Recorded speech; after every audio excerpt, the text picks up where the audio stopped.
Hi everyone, फिर से एक नई वीडियो में स्वागत है। दोस्तों, आज के इस वीडियो में हम संस्कृत व्याकरण का एक महत्वपूर्ण टॉपिक लेके आए हैं, जो कि बिहार बोर्ड स्पेशल मैट्रिक वालों के लिए खासकर इस टॉपिक से 7 अंक के प्रश्न पूछे जाते हैं। तो इस वीडियो को शुरू से अंत तक देखिएगा और चैनल पर नए हो तो चैनल को सब्सक्राइब जरूर कीजिएगा। देखिए, अनुच्छेद लेखन, संस्कृत अनुच्छेद लेखनम, जो कि बिहार बोर्ड एग्जाम में कितने अंक के पूछे जाते हैं? 7 अंक के। कई बच्चों को यह पता नहीं होगा कि अनुच्छेद भी पूछे जाते हैं, तो ध्यान में रखिएगा, अनुच्छेद 7 अंक के पूछे जाते हैं। और ध्यान देना है, अनुच्छेद लिखते समय आपको किन किन बातों को ध्यान देना है, उसको भी ध्यान में रखना है। पहले 7 अंक का ये पूछा जाता है अनुच्छेद, इसको जान लीजिए। अनुच्छेद लिखते समय आपको कुछ महत्वपूर्ण बातों को ध्यान में रखना है, ठीक है। सबसे पहले अनुच्छेद का अर्थ क्या होता है? अनुच्छेद का अर्थ होता है छोटे छोटे वाक्यों में विषय को प्रतिपादित करना, ठीक है। आपको जिस भी विषय पर अनुच्छेद पूछा जाएगा, उसको जो संस्कृत में लिखा जाएगा, छोटे छोटे वाक्यों में लिखना है, और जिस विषय पर पूछा जाएगा उसी पर लिखना है। ऐसा नहीं कि आपको हिमालय पर पूछा, आप लिख दिए गंगा नदी पर, ऐसा नहीं करना है। यानी जिस विषय पर पूछा जाएगा उसी पर लिखना है अनुच्छेद। तो अनुच्छेद का अर्थ क्या होता है? छोटे छोटे वाक्यों में विषय को प्रतिपादित करना, ठीक है, अनुच्छेद कहलाता है। पहले ही बता चुके हैं, अनुच्छेद जो लिखना है आपको, अनुच्छेद लिखते समय अनुच्छेद विषय पर आधारित होना चाहिए, ठीक है। इस बात को ध्यान में रखना है। अनुच्छेद के वाक्य लघु किंतु तथ्यपूर्ण होना चाहिए, ठीक है। कोशिश करना है वाक्य छोटा छोटा हो, और साथ ही साथ वाक्य छोटा छोटा तो होना चाहिए और शुद्ध शुद्ध भी होना चाहिए। ऐसा नहीं कि वाक्य जो लिखना है गलत सलत लिख दिए, आपको बिल्कुल शुद्ध शुद्ध लिखना है।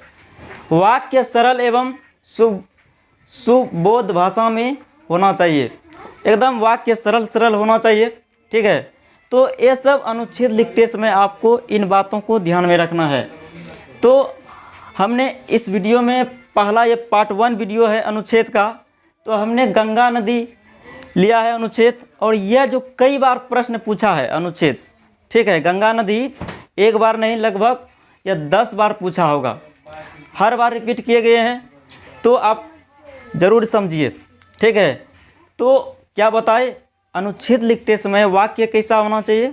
बहुत ही सरल होना चाहिए और छोटा छोटा होना चाहिए। तो पहला वाक्य है गंगा पर जो है, तो पहला वाक्य है गंगा पाप नाशनी कहलाती है।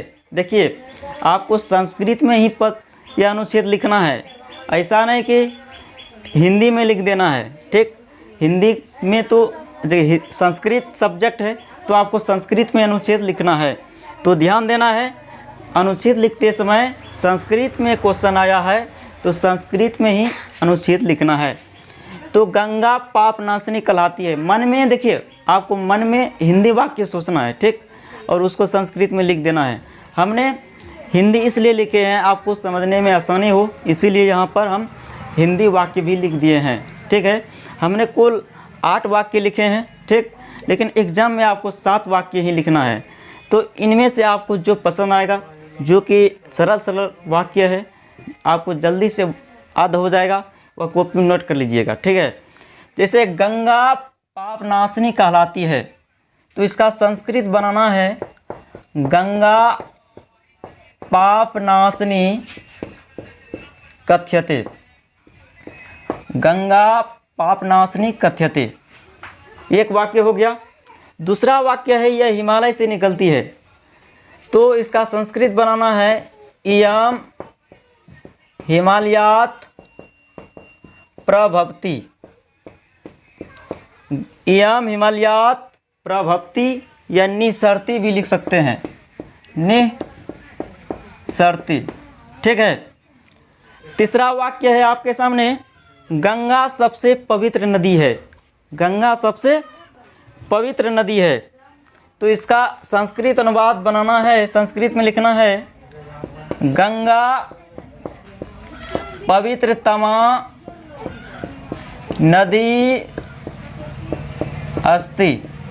गंगा पवित्रतमा नदी अस्ति। ठीक है। चौथा वाक्य है आपके सामने, गंगा नदी माता कहलाती है।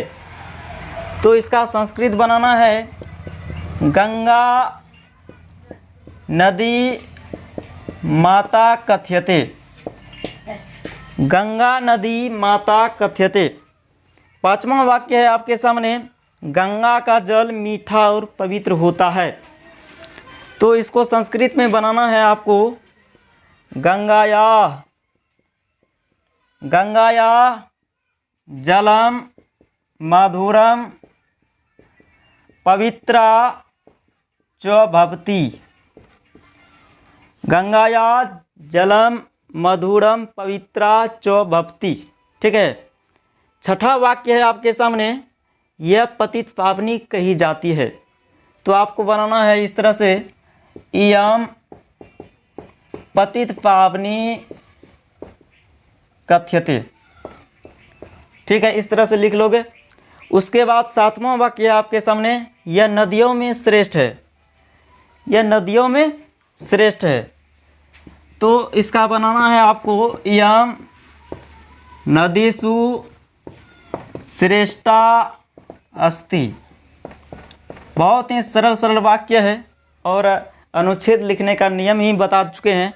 वाक्य जो होना चाहिए बिल्कुल सरल सरल होना चाहिए, ताकि वहाँ अधिक से अधिक गलती नहीं हो। संस्कृत में गलती होने का चांस ज़्यादा रहेगा। ठीक है। वाक्य छोटा लिखना है और सरल लिखना है। इन दो बातों को ध्यान में रखना चाहिए। ठीक है, नहीं तो गलती होने का ज़्यादा चांस रहेगा, नंबर भी कट सकता है। गंगा नदी में बहुत से कीड़े मकोड़े रहते हैं। तो इसको संस्कृत में लिखना है, गंगा नद्याम बहुनी कीटा निवसन्ति। तो हमने कुल 8 वाक्य लिखे हैं, लेकिन आपको बोर्ड एग्जाम में 7 ही वाक्य लिखना है दोस्तों। और आई होप आपको यह गंगा नदी पर जो अनुच्छेद बताए समझ में आया होगा। और मिलते हैं नेक्स्ट क्लास में। तब तक के लिए जय हिंद, वंदे मातरम।